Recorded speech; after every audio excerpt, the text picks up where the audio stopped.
Allez, l'actualité, on va parler de cinéma. Vous savez que le cinéma, c'est du 30 mars, ce festival qui a lieu ici à Libourne avec les associations des cinéphiles en Libournais, l'association aussi Libourne Accueil, mais aussi le lycée Max Linder ainsi que le jumelage et le cinéma italien.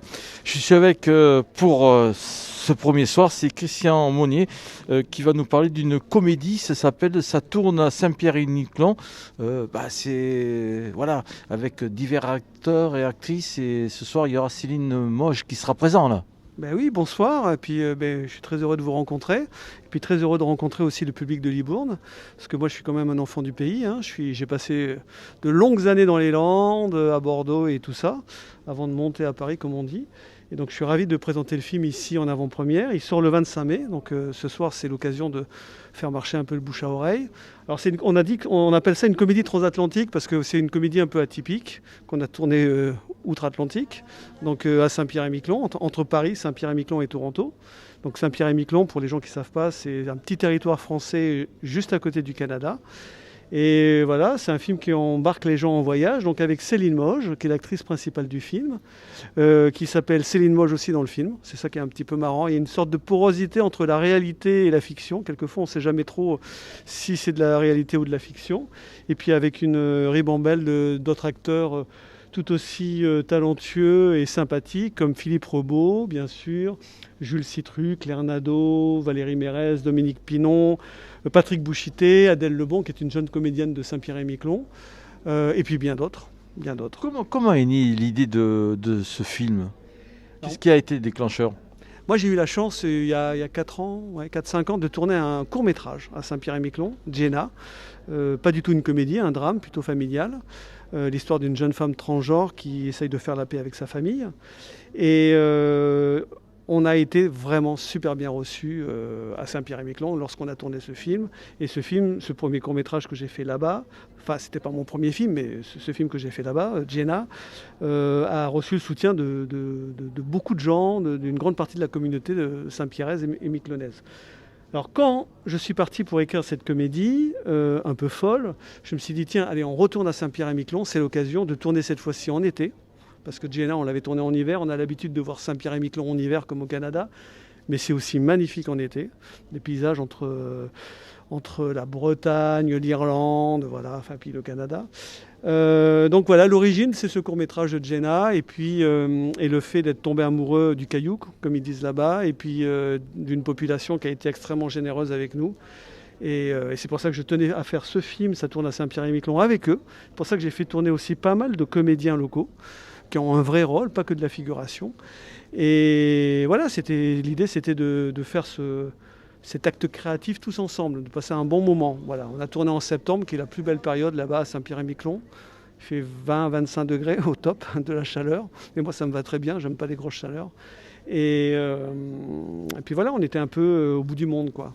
On était dans une partie de Saint-Pierre-et-Miquelon où il n'y a pas d'électricité, pas d'eau. Donc ouais, on avait vraiment l'impression d'être perdu un peu au bout du monde et de tourner en petite équipe un film, enfin en tout cas, ça reste toujours gravé dans ma mémoire, toutes ces images, toutes ces aventures là-bas.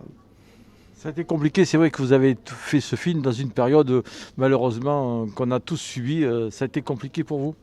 On a tourné juste avant le Covid, mais on a tourné en septembre, et en septembre 2019 et en février 2020, et puis aussi pendant un peu la post-production.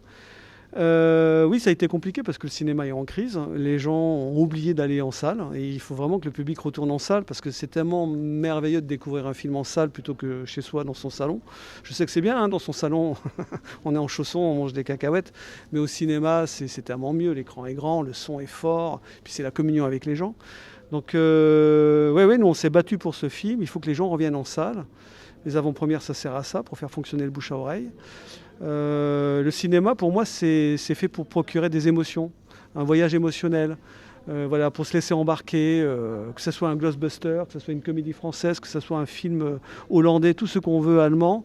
Le film, c'est un voyage émotionnel. Donc, il faut retourner au cinéma, c'est important, ça fait partie de notre culture. Et la France est un grand pays de cinéma, donc il ne faut pas l'oublier. Voilà. Alors c'est une avant-première ici à Libourne et au mois de mai c'est le top départ dans toutes les salles de France.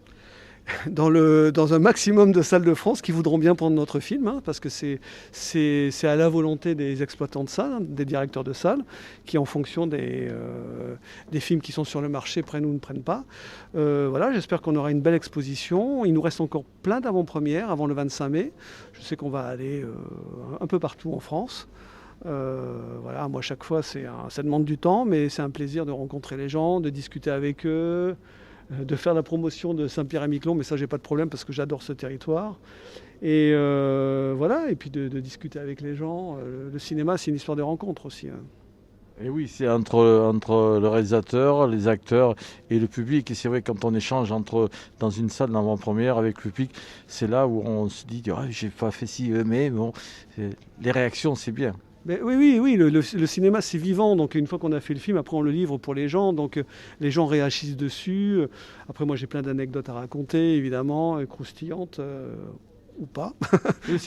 Pour vous, je pense que ça a été un beau moment, hein, tourner là-bas, parce que quand on voit le décor, rien que l'affiche, ça donne envie d'y aller, hein, en fait. Ouais, c'est ce que les gens disent en sortant du film. Ils me disent on a souri ou rigolé. Rigoler, c'est même encore mieux.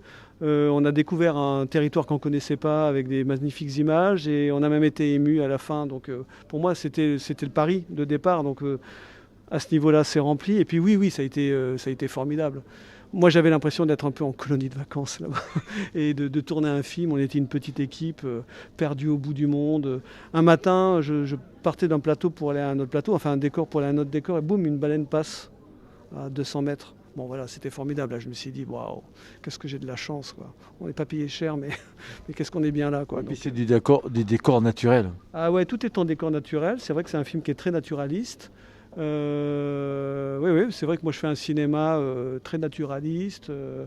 La musique est composée par un Aquitain aussi, Mathieu Goria, voilà, qui est talentueux. Mon monteur, celui qui monte les images du film, est Aquitain aussi, Hugo Orduna. Moi je viens de Bordeaux, hein, donc j'ai fait tous mes premiers courts-métrages à Bordeaux et j'ai même fait une partie de mon premier long-métrage à Bordeaux, entre les Charentes et Bordeaux. C'est un film qui s'appelle Le Chien. Et oui, je sais plus quelle était la question. Ouais, non, mais là, vraiment, vous êtes rentré dans le vif du sujet. C'est le long métrage là. C'est parti là. Oui, mais c'est parti. C'est mon deuxième long métrage. Il sort le 25 mai. Oui, c'est parti. Ouais. J'espère que le film rencontrera le public. Enfin, j'en suis sûr qu'il trouvera son public. Et ouais, il faut, je le redis, revenez en salle, allez voir des films en salle. Le mien, tant qu'à faire. Oui, c'est parce que c'est vrai que les metteurs en scène, les acteurs, tout ce qui est culturel, ils ont besoin du public. Et ça, les gens, il faut qu'ils s'y remettent, qu'ils reviennent. Il ne faut pas avoir peur, il faut revenir, soutenir tous ces gens qui nous font vivre la culture. Ouais, c'est pas qu'une histoire de sous. La culture, c'est le partage avec les gens. C'est ça la culture, c'est ça qui nous empêche de tomber dans des extrémismes obscurs, hein, voilà, le partage, l'ouverture vers les autres, ça nous permet de découvrir le monde, de découvrir les autres, d'être plus tolérant. Voilà, il faut être curieux, hein, il faut se laisser embarquer. Il n'y a pas de mystère, hein.